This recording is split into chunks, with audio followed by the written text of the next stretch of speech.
वतन परस्ती पर सलीम सहर आकुलवी के चंद अशार मुलाजा फरमाएं। वतन परस्ती का मुझसे सबूत मत मांगो, वतन परस्ती का मुझसे सबूत मत मांगो, मैं अपने खून में हिंदुस्तान रखता हूँ। मोहब्बत के हंसी मैदान में हूँ, मोहब्बत के हंसी मैदान में हूँ, ज़हे किस्मत में हिंदुस्तान में हूँ।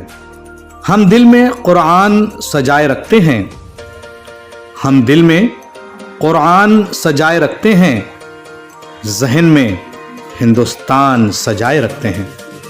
ना कर हमसे मंसूब दहशत पसंदी, ना कर हमसे मंसूब दहशत पसंदी, हम उल्फत में खाके वतन चूमते हैं। आग दिल में जो तासुब की लगा देते हैं, अब के नफरत के वो शोले ही बुझा देते हैं। जिसकी हर ईंट पर लिखा हुआ हो बंटवारा, जिसकी हर ईंट पर लिखा हुआ हो बंटवारा, आओ हम मिल के वो दीवार गिरा देते हैं।